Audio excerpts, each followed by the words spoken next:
to another career webinar. My name is Nirta Aguirre. I'm the head of employability and coaching at Virtual Internships. And today we have a very special session because this one is an expert insight series, meaning we have an expert for you today. And we have a very knowledgeable expert. So let me let me tell you a little bit what we're gonna be discussing today, and then let me introduce our expert so we can start having our amazing conversation. So basically, the talk, we're gonna have it as a talk for today, is Accelerate Your Career, How to Lead, Adapt, and Thrive in an AI Transformed World by William Patterson. And this is a question, right? This is a topic that probably you are wondering about, I'm wondering about. What does it take to stand out and lead in today's rapidly changing workplace, especially as AI reshapes entire industries, right? We have AI, we have AI agents, lots of technology that when I was growing up, this only was seen in movies. The future is here, and for that, we may be exploring in our session, as William shares with us, what you need to know and do to seize opportunities and protect your career in a world of AI and AI agents, what to do before, during, and after interviews to help you get more job offers and position yourself for success after you've been hired, right? The before and after, what the speaker, our great speaker, is going to share some hints of what we can do. We will also discuss a little bit how to quickly learn new skills, right? To be there, we need to develop new skills, and we're going to discover a little bit how to do this. And William, if he's so generous, he may share with us a proven framework for solving problems and being seen as a leader by your manager and peers. So who's William? Let me introduce William. He has lots of experience. And William Patterson is an international best-selling author and four-time award-winning lecturer. His breakthrough, The Baron's Son book, The Baron's Son, has been translated globally and featured in the Forbes Book Club. Of course, I want to know what this book is about. He will tell us. He currently serves as the Director of Public Affairs at PCOS Challenge, a leading health nonprofit focused on polycystic ovary syndrome. This is a common but and often overlooked hormonal disorder that affects women. And there, what William does is he leads the national efforts to improve healthcare and policy outcomes for patients, including developing a U.S. health policy agenda, patient education programs, and national patient registry.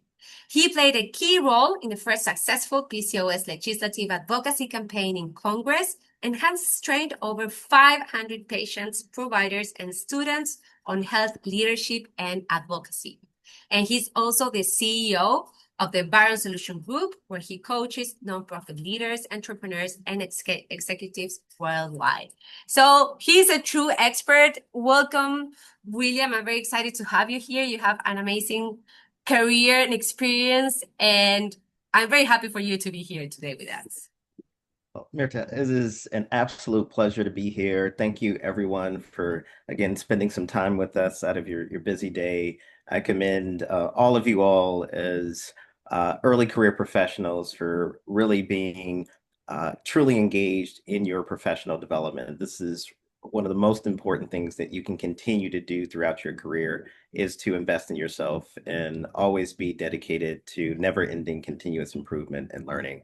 And I also just want to give a special thanks to Virtual Internships for inviting me to be a part of this special conversation series, and just for being an amazing company and creating so many amazing opportunities and transforming the lives of so many people around the world. It is just an absolutely phenomenal company that does tremendous work. And again, I hope you all continue to invest in yourselves and to be part of this great organization, to refer more students to this organization, because again, this is part of a global movement to drive really global change throughout the world in so many different industries and sectors. So it's just an absolute pleasure to be here. Thank you for inviting me. I'm very, very excited. And also, William is one of our host company supervisors. So not only you have a lot of experience, but you're very generous sharing your experience and time hosting our interns. So that's very, very nice. And I guess that well, I was reading, looking at your LinkedIn profile, of course, very important, guys. Always stalk people on LinkedIn. Not stalking, no one stalked you, William. But it's very important to read and know, right, the people we have. And I've seen you have amazing experience, so broad, right? Like so many different industries, so many different topics. And I guess you have been, well, you know people, you work with many different people, right? And especially, I understand that also as a supervisor, you are mentoring also young professionals, other interns, people who are not only leaders, right, who have already got whatever they want to be, but also young graduates who are starting their first steps and reflecting a little bit what they want to do and actually being out there to start creating this path. So I guess my first question to start this conversation would be like, if we put ourselves in the shoes, right, of a recent graduate or someone who has some professional experience but is in the endeavor of finding a new job, right, and starting this search that may be sometimes a bit overwhelmed. What could you share as some key steps that we can think of when we need to say, okay, how should I prepare before I start my job search or I find a job? What should I do after and then? What could you share with us? Thank you for the question. So I think there are a couple of things.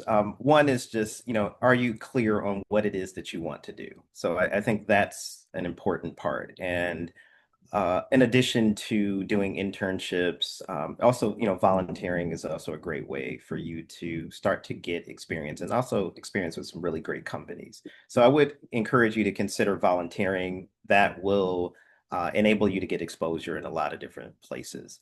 Now, if you are clearer on what it is that you want to do, or at least the industry, then you can start to identify some specific organizations that you want to work with and for. So generally, I am not a big believer in just go anywhere, anyone that will hire you, go work there. I would say, be intentional about where you want to be. And then to also start to think about like what is the profile of a person that works at this kind of organization and to start to build toward that profile. One of the things that isn't, important, like you have these types of professional development opportunities, but there also are a lot of very, free and low cost courses and things that you can take to start to build your expertise and capacity. There are websites like Udemy where you can, again, get exposure to really low cost courses that'll help you build, again, some skills, add things to your resume that you actually know. Like, don't just throw something on your resume and you don't really, just because you took a course and you can't remember anything in the course, but like you really do want to develop some real understanding around those things. Now, I will share with you a couple of really helpful tools. One of them is a free tool right now that is available through Google, which is called Notebook LM. So notebooklm.google.com, Notebook LM. So that's like in, let's say, Larry and Mary. So notebooklm.google.com. What that allows you to do is you can add some sources with things they call sources. And these sources could be PDFs, Google Docs, YouTube videos, etc. You can add those to this platform. And what it will do is it will actually build a two-person podcast to discuss that topic. So let's say you want to learn about PCOS challenge. You could go pull in some different sources and you're going to interview with PCOS challenge and you're going to interview with me. You can take different information. It could be press releases, it could be news articles, it could be YouTube videos, etc. You can put those into Notebook LM and it will build a two-person podcast that will talk about that company and will educate. So it'll probably be like a 15-minute podcast that will brief you on that company. So you can think about it like this is your own executive team that's just going to brief you on this organization. And the really cool thing about Notebook LM is you can have an interactive conversation with the two-person podcast. So you can then say, you can talk to the host and you can say, okay, what are some things I'm going to be interviewing with Will Patterson? What are some things that I can say that will impress Will Patterson? You can actually upload your resume. You can upload, let's say you can copy my LinkedIn profile. You can copy some information from my LinkedIn profile. You can add that as a source, and you add again your resume, any additional background about yourself, and say what are some things that I can do that will establish rapport, that will impress Will Patterson. What are some things that I can bring out in my interview about this organization? Now, why this is important is because 99% of students or just candidates are not going to ask anything, I would say truly meaningful and thoughtful that does show, research about that company. Most people are going to be asking about themselves and like some logistics about the position, but they're not going to really show deep interest in the organization. Now, I'll give you another pro tip, which is if you are an AI user, what you may notice at the bottom of your AI tool of choice is something that's called deep research. And if you click on that little button, what it will do is it will go search, like your normal AI search might search sometimes a handful of sources, a dozen sources, but deep research may search 100 or more sources about that company. And again, it will create a report for you. And then you can put that report into Notebook LM. And Notebook LM, again, will build a two-person podcast. So you may say, hey, I'm not a person that reads a ton of material, but the podcast, it'll build the podcast for you. And again, you can have an interactive conversation with the podcast. So that's one thing that you can do. If you're like a chat GPT user, or again, whatever your AI of choice, what you'll notice, particularly if you might happen to be in a privileged position where you can do the paid version, but even if you're not able to do the paid version, what you'll notice is that there's a mic button where you can go into voice mode. So you can say, I'm going to add some information about this company. I'm going to add some information about, Will Patterson or whoever it is I'm going to be interviewing with. Also, pro tip, you should ask, who are you going to interview with? Most places will tell you you're going to be interviewing with Will Patterson, who's the Director of Public Affairs at PCOS Challenge. Most of those people are probably going to have some kind of public profile. And arguably, I would add if that you probably want to go work someplace where the person you're going to be working with has a public profile. So unless you're working for some, kind of covert government agency where their people don't have public profiles, that person's likely going to have something public.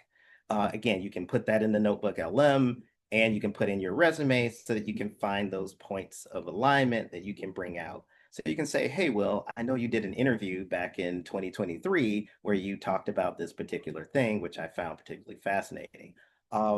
This is how I think about it, but could you talk a little bit more about that?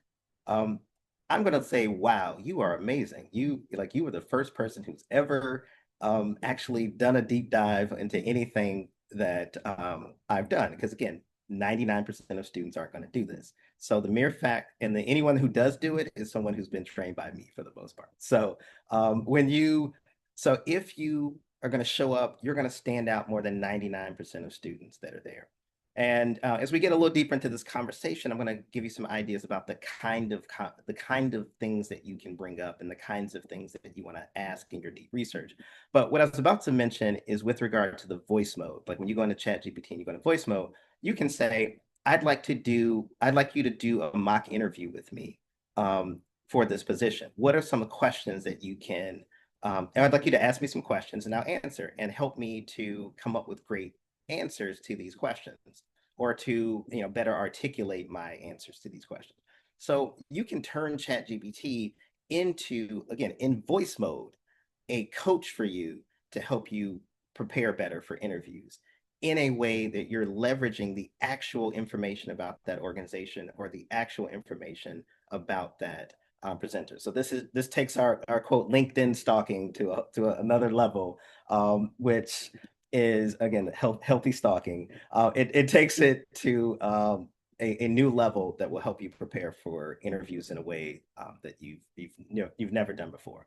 And I guarantee you'll get a lot more interest and offers if you do thoroughly prepare using AI for your interviews. Well, I'm loving it, and I didn't know this understand this notebook LM. So I'm loving it already. And Oh, but I'm a again, big just to be user. clear, there's a little button, like once you add your sources, it'll generate the podcast. And once it generates the podcast, make sure you go into interactive mode because that's going to blow you away. When you're in interactive mode, you'll have a chance to raise your hand and then you can ask the two hosts questions about the content. So you can say, can you spend a little bit more time and talk about that? And it'll blow your mind. And also, just let me just start and for the students, why this is so powerful. All right, so you're in school and you've got a ton of content, or even just work. You've got a ton of content that's being thrown at you, and you're like, okay, I don't, how am I going to consume all of this information?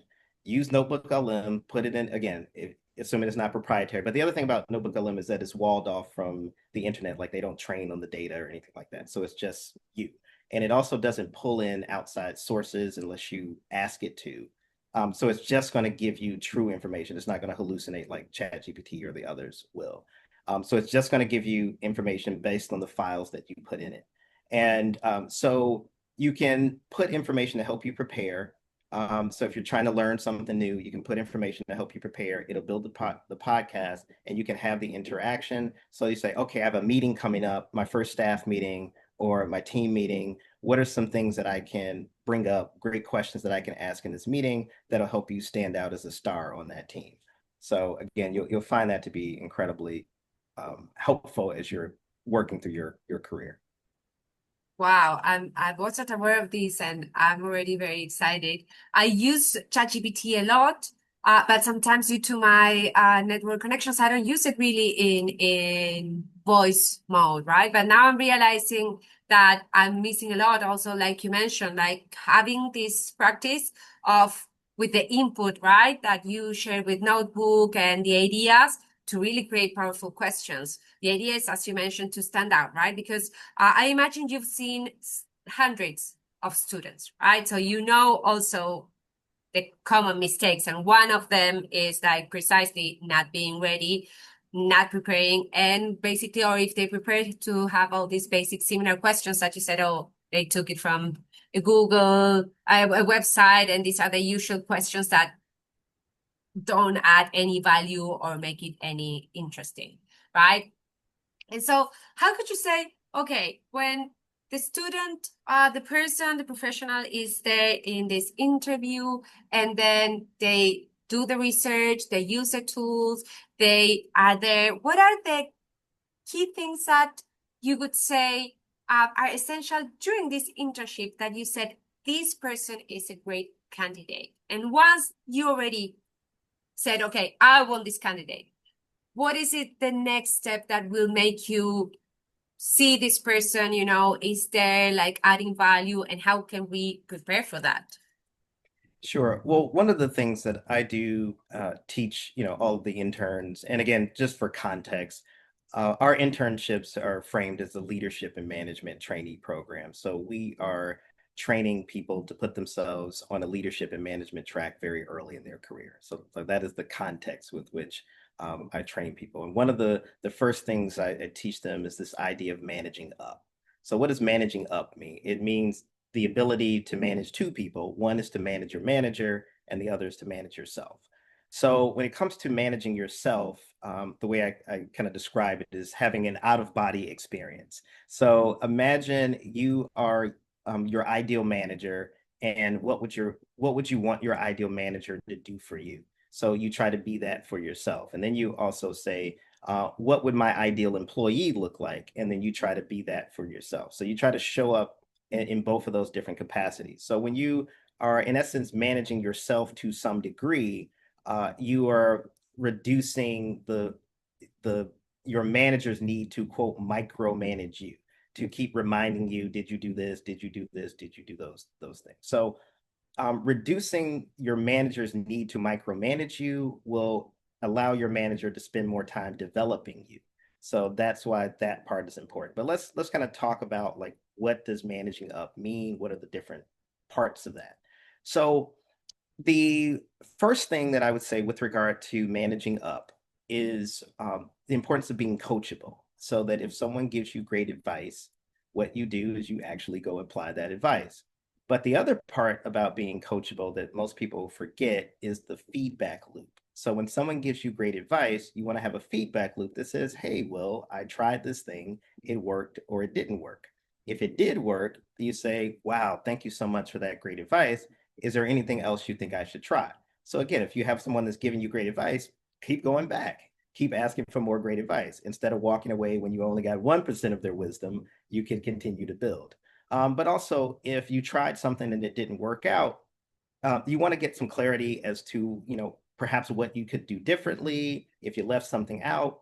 And then they're going to coach you through the challenges that you're having. So again, that's a really important part, is this idea of being coachable, which again, uh, being able to take insight and advice, but also having the feedback loop to say whether it worked or it didn't. The other thing you want to think about is being proactive. And being proactive, there are two parts to that. There is being proactive in terms of your communication and communicating, saying, this is what I'm working on to my manager. This is, or these are my plans. This is what I've accomplished. These are the issues that I'm running into. So be proactive about communicating, again, what you're going to work on, what you've accomplished, issues you're having, as well as what you're going to work on next. So you should create this communication framework. Now, one of the other things about being proactive with communication that you want to do early in your relationship with your manager is to understand their cadence, because some managers like want more information, some want less. Um, and you want to figure out how often they want to communicate and the level, the depth of that communication. I like a higher level of communication with people because I just think they need more support, particularly early stage professionals. But some managers, like just give me the end result in detail. So you want to figure that out, and you want to establish that very early on in your relationship with your manager. Don't wait 3 months, 6 months, a year, because that's where things start to be, well, why didn't you ask me that before? You should have known that.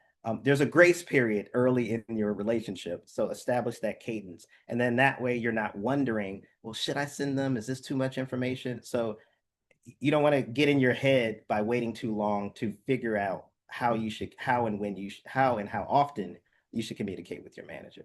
William, let The other me thing, tell you something before you no, you go for it. because we last webinar, we had a very interesting webinar, not because I did it, but because the topic was really interesting, on the culture map, how people communicate around the world through different cultures. And Sure. one point is about precisely communication, right? And if we have people from different cultures communicating, this can add to the combo, right? And for me, one super interesting learning experience. I'm from Argentina, right? I'm Latina. In Latin American, and although I've been educated also in France, in the UK, I've received many inputs. So I can adapt, but I never know how, right? And my experience was that my boss, she's from the US, right? And I tend to want to explain everything. So this is the situation. This is everything I considered because this is blah, blah, blah, because I want to share my thought process to make sure that my boss knows I consider all this.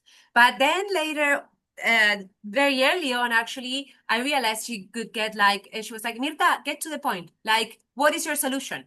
And when I understood that, I changed all my communication style, and I understood she wanted first the solution and pros and cons, and then my reasoning. And after I did that, and I even realized with a very simple PowerPoint, 2 slides, she could see it. And I stressed like solution on the word solution. And she was like, perfect, let's do this. And I was like, oh my God, had I known this in my previous experiences, this could have been such a game changer for me. You made a couple of great points in there. So, one, again, have that conversation as early as possible in your relationship with your manager. Number two, generally speaking, particularly when you're dealing with executives and busy people, lead with the end result, which is this was my finding. Like at the end of the day, this is the answer that I got to. But one of the other things you do want to do when you do that is you say, these were the assumptions that I made to get there. So you do need to disclose if you made some assumptions. They can say, oh, well, that's not true. That is true, et cetera. So you do want to validate those assumptions. And actually, let me just back up a little bit. Um, generally, this is how I would suggest people function is that number one, always clarify your goals and objectives and critical success factors. Most people go down a bad path because even from your managers, you'll hear a task, but that's not a goal. A goal is specific, measurable, attainable, relevant, and time bound. So in managing up, you need to translate that task that you've been given into a goal. Uh, basically, can I repeat back to you what I heard? So this is what I heard. And then, is there a deadline for that? What's our deadline? How are we going to measure? Is there some metrics or measures of success that I need to hit as I'm working on this project? Are there some risks, some threats, some things I need to control for as I'm going? So we'll talk a little bit more about this in a bit, but um, there's a framework that you want to approach your manager with. So one of the reasons why people don't engage with their managers, like I don't know what to ask, and they're so busy, and so I'm just going to wait here and hopefully they will tell me. But you're going to have some great managers in your career, hopefully. You're going to have some bad managers and you're going to have some busy managers. So you're going to have to learn how to communicate well with all of them. And if you have just a process, a framework for how you communicate, how you get the information that you're going to need, it'll be easier to do that. And we'll talk a little bit about, what that looks like and how you can communicate. But that's a really important part. Communicate early with your manager, establish how often they want to be communicated with, and then what that communication, the depth of that communication will look like. But then also, again, lead with the end result. Don't walk them through an eight-year process and then you don't know whether or not it even worked. The whole process you took them through even worked. So lead with this is the result.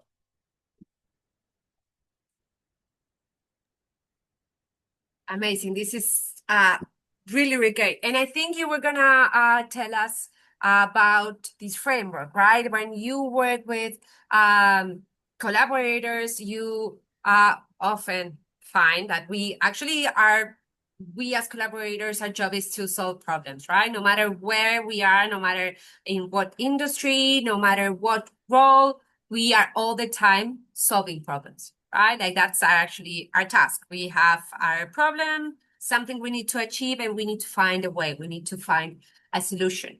And I understand that you work with this four-wall method, right? Which is for this is a circ method. And Yes. can you share with us what is this method? How does it work, and how can be useful for Sure. our work? So I started to touch on it, which is, so as part of our program here at PCOS Challenge, I teach two uh, basically frameworks, I'll call them, to our interns. And these frameworks are basically just methods to help you solve problems, to help you better engage with your managers and your teams, and to show up like a leader and someone who has leadership potential um, for your peers and also for your managers and those that are higher up in the organization.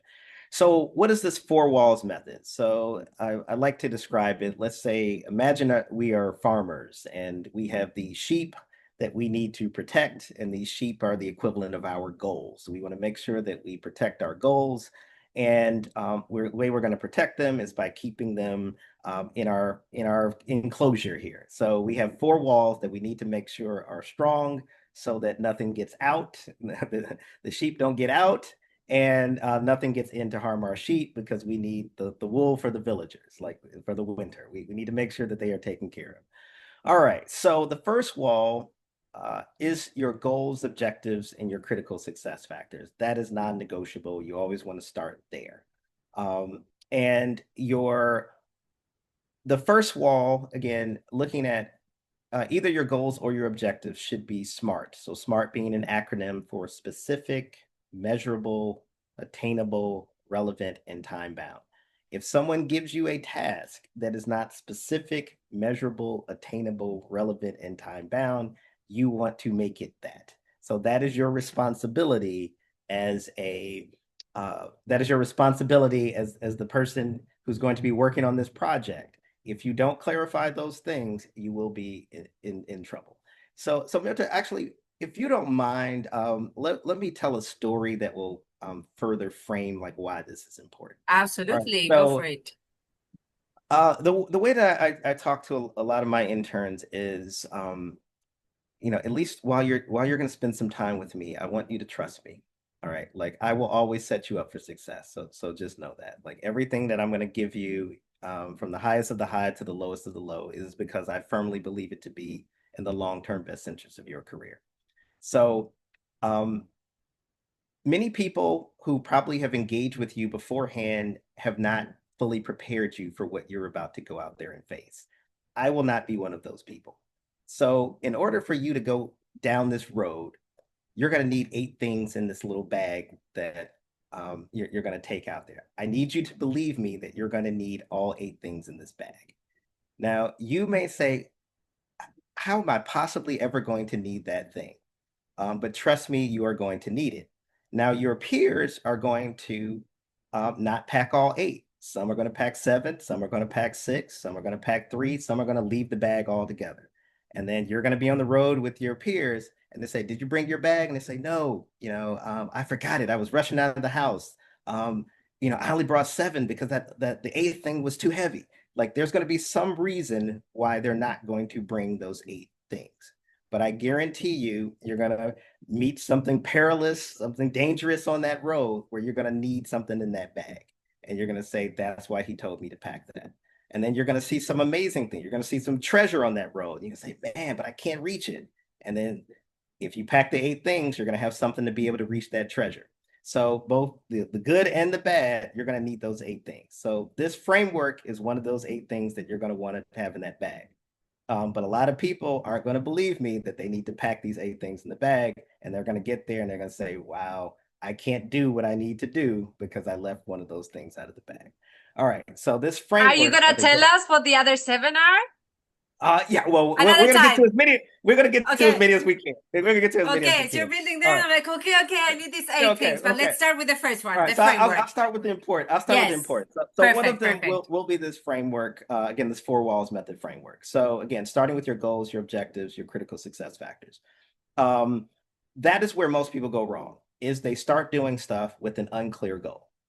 They start doing stuff and they don't understand the goal. So do not do that. So in that first early meeting with your manager, when you're like, "I'm not sure what to ask," that's what you want to ask. You want to get clarity on the goals, objectives, and the critical success factors and make sure those are smart. So you can say, "Hey, Will, I'd like to set up some time." Again, don't wait for your manager to schedule the time with you.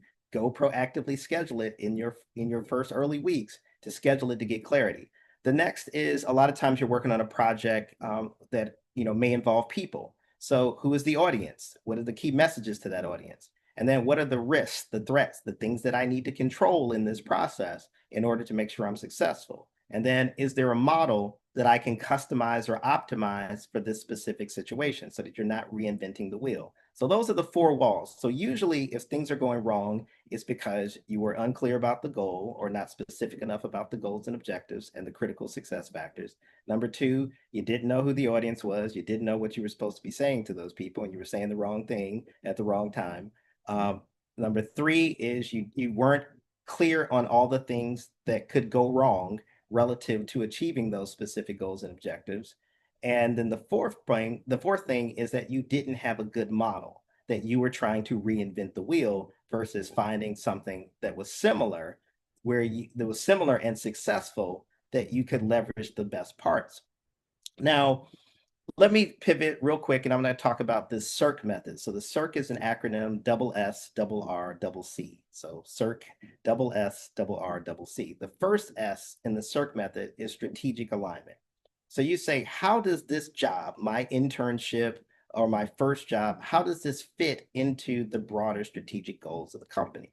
Now, most entry-level people, early career professionals will never ask that question. They just show up and, again, kind of happy to be there, which is great. But when you ask and you say, how does this fit into the broader goals of the organization, then that signals you have leadership potential, that you are thinking about strategy, not just the tactical, how do I do this task, that you're thinking about managing an outcome, not just managing a task. All right. So The next part of the circ method is your stakeholders. What stakeholders are involved? What stakeholders do we need to get involved? And then similarly, what are we saying to those people? When you're starting to think about that, again, it signals to your manager that you're thinking more broadly. So when you're in an interview, you can also use this circ method where you can say, can you tell me how this position or the team or the work of the team fits into the broader strategic goals of the organization? Again, that signals a higher level of thought than most people are going to engage in their interviews. All right, so the first one is, again, strategic alignment. The second one is stakeholders and stakeholder engagement. The third is the resources. So resource alignment. What resources am I going to need? What resources are available? And that may also include data. What data am I going to need? Where is this data? What data are we going to collect? Is it in a format? So you can start to ask about resources. The fourth is similar to the four walls method, is about risks, those threats, those things you need to control for.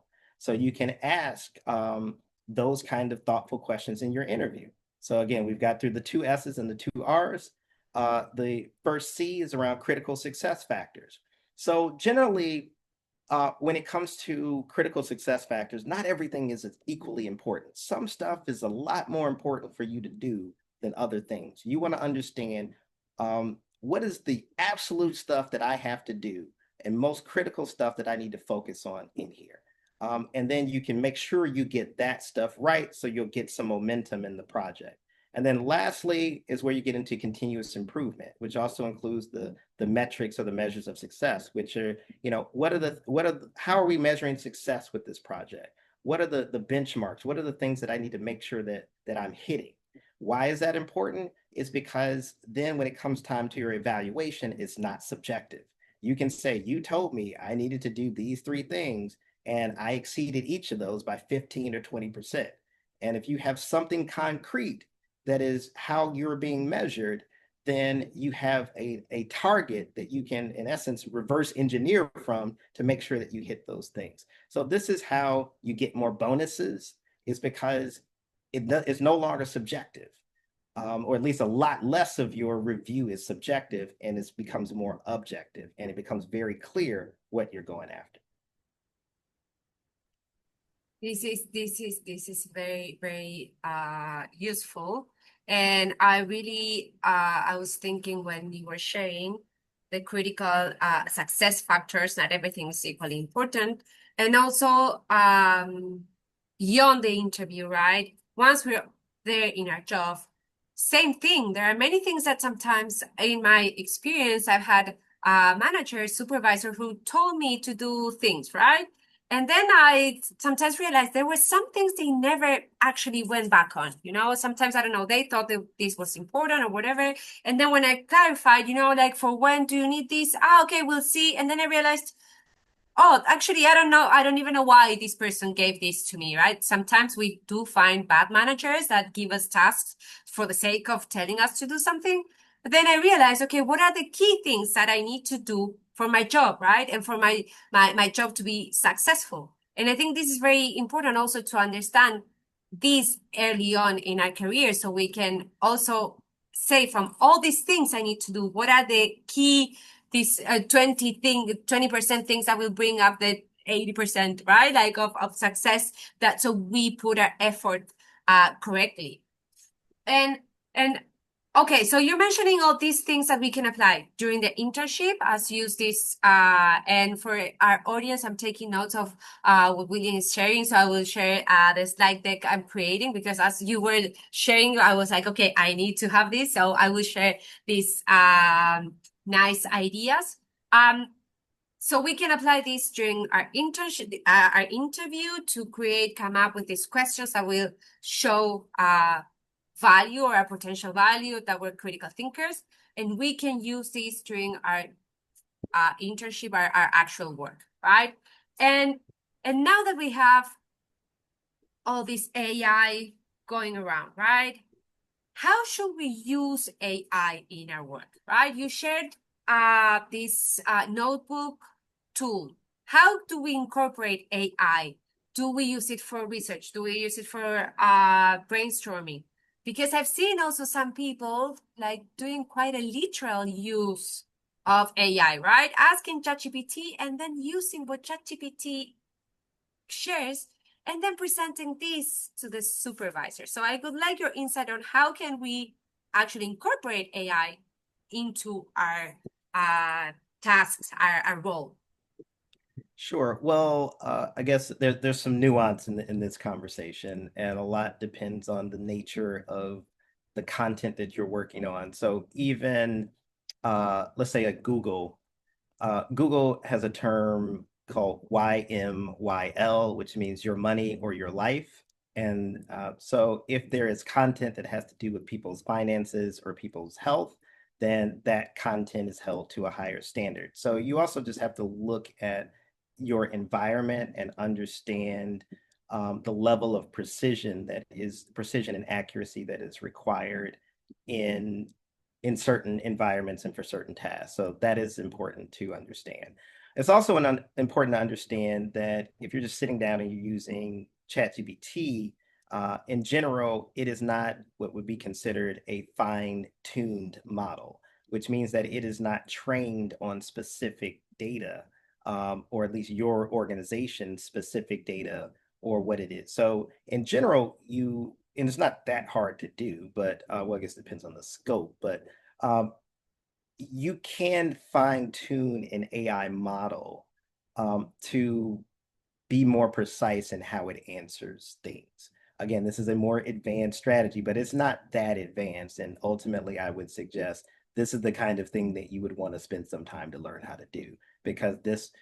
So let me just kind of back up and talk about AI and like what's happening. So for people who haven't really been following AI that closely, and you should, like this is going to be the most significant thing to impact us, ever probably. Even more significant than the internet, than mobile phones, like it is going to change a lot of things. And there's the CEO of Anthropic, which is the kind of like competitive product of ChatGPT, came out and said that it could lead to like 10 to 20% unemployment. Like that's how significant this is. So, and specifically agents. So, what are agents? Agents, imagine ChatGPT and how powerful it is because it has about like 155 IQ. Even though it doesn't have a lot of experience, it's very smart. And well, in some ways, it's very smart, but it's not, very strategic. It has some gaps and things like that. So, but imagine ChatGPT operating autonomously and trained to do a specific task and operating autonomously with other agents. So let's say like content creation. You can have one customized GPT that comes up with ideas for content creation. You can have another one that comes up with the actual content. And then you might have another one that is the quality control. So one comes up with the idea, passes it on to the other agent that creates whether it's a blog, social media post, other communications, and then it passes it to the quality control that says, no, this doesn't match our voice style tone. It doesn't match how we um, our view of the world. Please go make these changes. And they go back and forth, and then they have a piece of content that a human being ultimately produces. So what is the point of what I'm saying is that you're going to have a company that will now have to choose between, do I go train an entry-level employee or do I go train an AI model? And the AI model is going to be with me longer, most likely, than the employee. So this is going to put many people in a very difficult situation that you can no longer just be a task doer. You're going to now need to develop, the ability to understand what it is you're doing, why you're doing it, and to be able to direct agents as opposed to potentially direct and create agents as opposed to I'm a task doer. This will be my prediction, and I've been down this road, so I would caution you a bit against being a task doer. There's so many people who come to me and they're like, I want to analyze data. And I'm just like, there are going to be a lot of tools that can analyze data and likely better than you, and they're going to have more of it. What you need to do, like systems thinking, you need to understand how do these things fit together to be able to do strategy. That's going to be more helpful than just you can go analyze some data. So do you have a question, Mirta? You look like you're about to say something. Yeah, because I'm thinking so there we should be the ones who are able in a way to uh direct the agents, so or be the ones who are really making sure that the agents are aiming for the goal we want, and like not what is our role there? So, I think there are a couple of roles. I mean, clearly there is a role for strategy. There is a role for systems thinking, like how do these things fit together to do a task, to manage an outcome. Clearly, there is an opportunity for quality control because it's very poor at quality control. It also is in terms of the customization of these agents. So for instance, like with PCOS challenge and the work that we do in health space, it fundamentally has a different worldview than we as an organization do. So we can't sit down and say, go write a social media post about PCOS because it will not be a patient-centered approach. It will have bias, it will have, stigma creating, it will have language that doesn't resonate with a bunch of emojis and talking about warriors and like just things that just like no, like that's just not how we communicate. That is not how we show up in the world. That's not our brand expression. And also the view of patients and patient advocacy organizations is because of what it's been trained on. Like, so there is a level of bias in the medical and scientific information that it has been trained on, which doesn't view patients as co-creators of healthcare solutions. So it has a fundamentally different worldview than we do as an organization. So if you sit down and said, ChatGPT, go write this, it's not going to be able to do it. So where's the opportunity to learn how to fine tune a model to say, okay, this is how you, and also to be able to understand an organization and say, this is what, this is how you show up.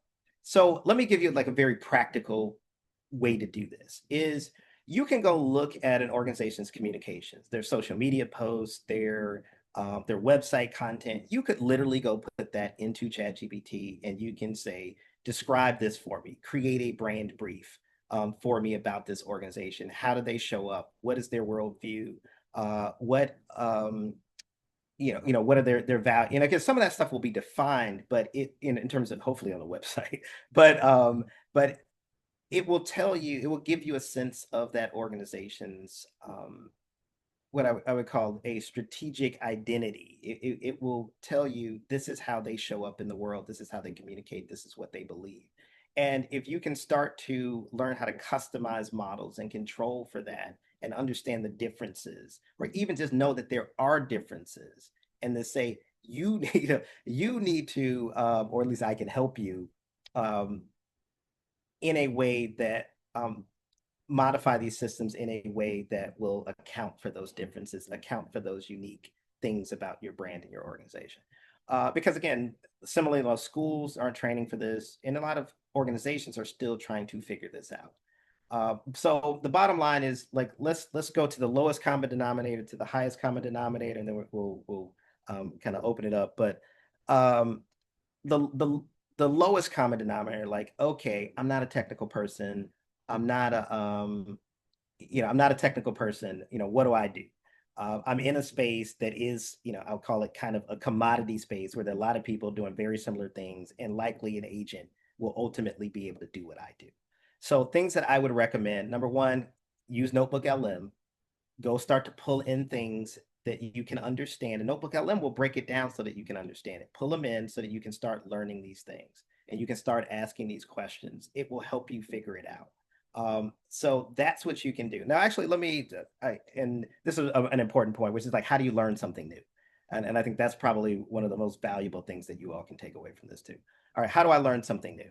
So one of the first things that you want to do whenever you're moving into a new field is build a glossary for yourself. Understand the common terminology for that field. Why? Because it'll help you better communicate and it'll also help you better understand the communications and things that you're reading and hearing and watching. So the next thing that you want to do is remember what we learned in grade school. Ask the basic questions: who, what, when, where, why, how. So what is it? Why is it important? When should it be used? How should it be used? Who should use it? Like those kinds of things. Answer those basic questions for yourself. Again, Notebook LM can help you answer these questions. It will be one of your best friends.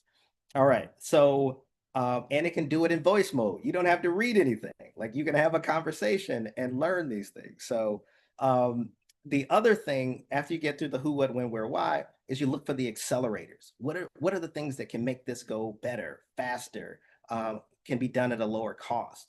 Then you look at, again, coming back to the other thing you'll hear me talk about a lot, the risks, the threats, the things that I need to control for in this process. So you want to identify those, and then you also want to identify what are the kind of the contrarian opinions out there about this particular topic. So if you understand those things, if you have a glossary, and again, Notebook LM will build a glossary for you. It can do a strategic brief. It can do FAQs. Like you press a button and it does all of that for you. And again, it will train you and allow you to have a conversation with it. Just, you know, it will blow your mind. So if you do those things, you will know more about many things. And if you continue, like let's say you set up a Google alert for your industry or for whatever it is you want to learn about, and then every week you just put in some new articles into Notebook LM. And while you're cleaning, washing dishes, working out, you listen to the podcast or interact with the podcast, you're going to know probably like 5 times more than most people on your team, even at higher levels within the organization. So this is how you can consume massive amounts of information in a way that's digestible and in a way that you can communicate about them. So when you do that, yes, you're going to be a leader within an organization. Yes, you're always going to know, you're always going to have a question to ask. So when the CEO comes in and says, we need someone to take over this project, you're not looking to the left and the right in the room. You immediately know, okay, my first step, goals, objectives, critical success factors. My second step, who's the audience? What are the key messages? My third step, risks, threats, things I need to control for. My fourth step, find a model that I can customize or optimize. You're not sitting there like, what should we do? Well, let's take the weekend to think about it and come in. Like that's how you show up as a leader within an organization.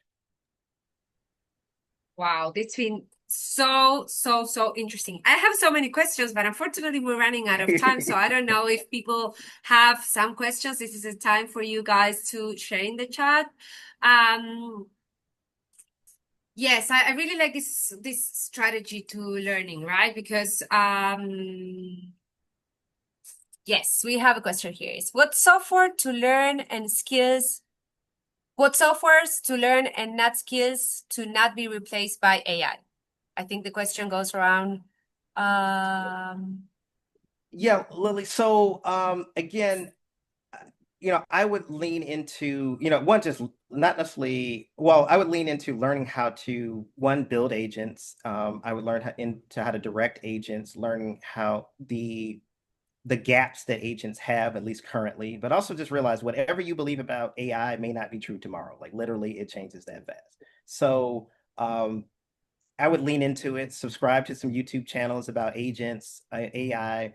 That will be incredibly valuable for you. You can learn about things like N8N. The other thing is also consider being entrepreneurial. And that if you're finding that you're unable to be hired, create your own opportunity.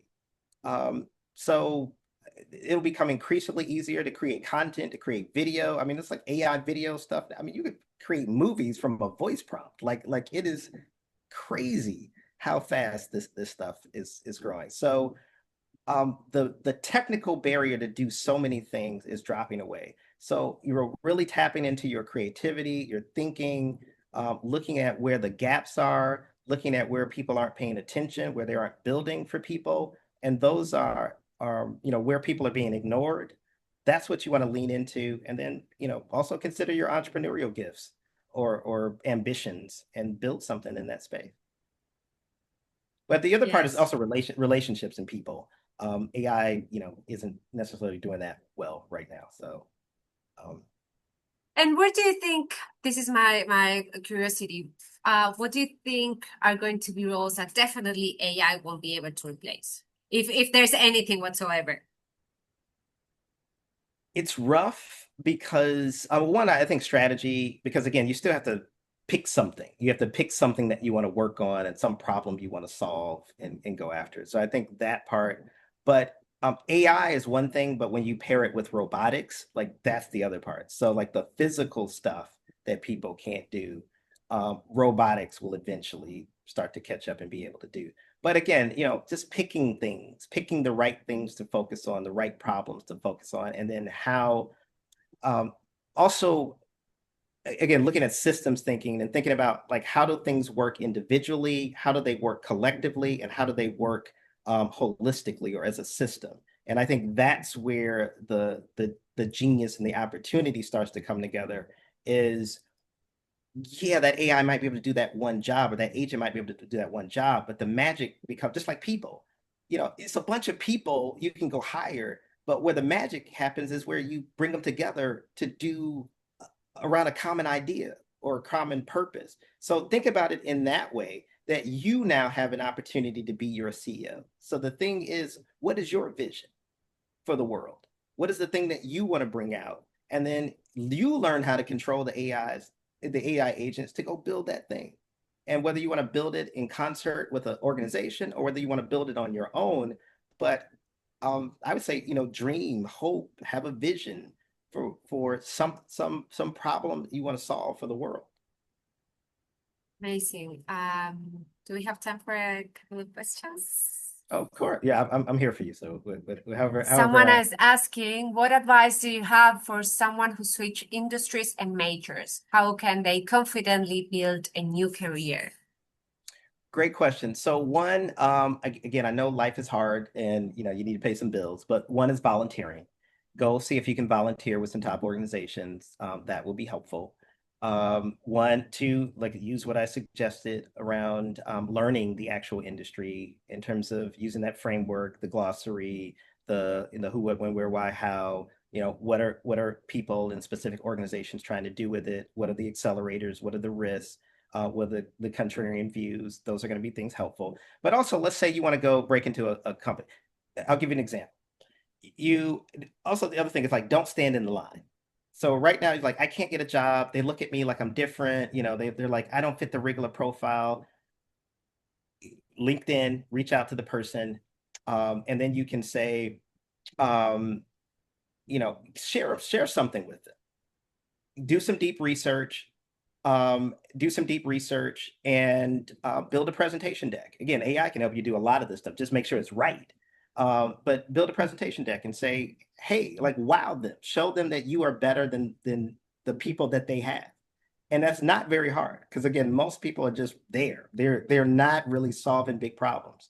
So this is, and you can do competitive research. Like you can do this stuff in a very short period of time. Go wow them. Show them that you are amazing and that you can solve problems for that organization. And then go on LinkedIn, find the vice president, whoever, and just say, hey, I want to share this with you. I saw you had this position. I think I would be an ideal candidate for that.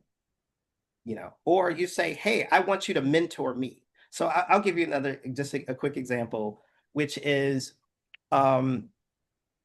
if you do the things that I share with you, you will build a better relationship with your manager. So people always think about writing a letter of recommendation for a job. Ask someone to write a letter of recommendation for you to get a mentor within an organization to say, hey, this person is special. Would you mentor that person? And then when I say mentor, I don't mean like, yeah, we had a lunch every 6 months, but like really grooming you to do something specific. So if you wow me, I will write to whoever. And then there's a peer level respect with, that when you communicate, as CEO to CEO, director to director, and if they see that you went out of your way to write something special about this person, they're more likely to take that seriously. Also, another pro tip about recommendations, don't just say, hey, would you give me a recommendation? Actually write a draft of that recommendation yourself and say, I'm looking for something like this. Why do you want to do that? Because if you write it for the person, you'll increase the likelihood of you getting that recommendation by a factor of 10 and the speed with which you will get it by a factor of 10. The other reason you want to write it is you don't know what that person will say. Now, if you write it yourself, you know what at least they will say. Now, some people will use it as is, some people make minor tweaks, and some people will write something new. But the point is, you show that you are respectful of their time. So that's another way in which you can get those jobs is create an impressive profile, like and an impressive package, and go wow these people. Approach them like a consultant, not like an employee.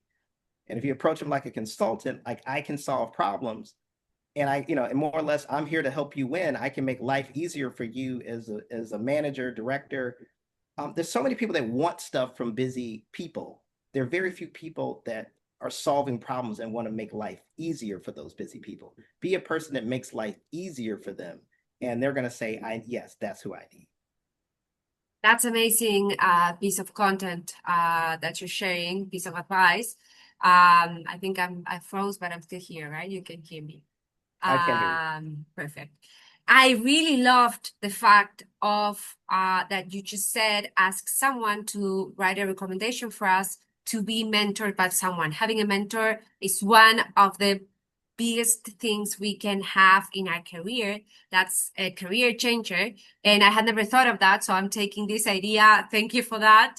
And definitely, yes, drafting a recommendation letter because also people are busy, right? And they don't want to start thinking and you give them some insight. So last question, someone is asking, which news websites could you recommend us to check to stay updated with information about AI advancements? I would say probably one of the easiest things to consume would be YouTube, because there's some really amazing people that are doing, and then you're going to actually see how it works and if it works. So I would say, subscribe to some YouTube channels. Um, I think you'll find that there's a lot of amazing content out there, and it's cutting edge. Like as soon as some new development breaks, it's five people that have done a tutorial on that thing. So that's why I would say YouTube is probably one of the best places. But again, you can also just do a Google alert for those things. But a lot of times, like by the time you get to a newsletter, because of the production time with some of that stuff, it's almost outdated by the time it's in that kind of written format. But those people on YouTube, they go pretty quickly at a rapid clip on producing new content. William, absolute pleasure. I think we could be speaking for hours and hours. Unfortunately, we need to wrap up. I think you've shared so many great pieces of advice. I summed up everything in a deck that I will share with our audience. So don't panic, guys. Like I will share everything with you. And I'm very, very grateful we're sharing your LinkedIn profile so our interns can reach out to you. And always remember, guys, to send an introduction message, right? When we connect with someone, it is important to say, hello, I participated at the webinar. I really like this idea. Show that you can apply some of the things that he shared with us. And I have one last comment. Thank you, Mirta and William. This has been one of the best webinars I've been in, really informative with specific sample cases and practical applications for the managing up, leveling up, and staying engaged and proactive while incorporating LLM. Thank you, Jill. Amazing. Right. And I will say one other thing is when you do your virtual internships, again, please do well. Of course, that's the basic. But ask your manager to give you a recommendation on LinkedIn. I can't tell you how many people don't ask for that. So ask for your manager to give you a recommendation on LinkedIn. And again, write a draft of it and say, but again, do an amazing job too. I do want to emphasize that you need to do an amazing job when you're there. Amazing. Thank you very much again, William. This has been an absolute pleasure. And thank you everyone for being here today. I hope you have enjoyed it as much as I did and that you've learned so many things as I did. Thank you, William. Have a wonderful rest of your day. And everyone else, wherever you are in the world, have a wonderful day as well. Bye-bye and see you next time. Thanks for the invitation. Bye. Bye-bye.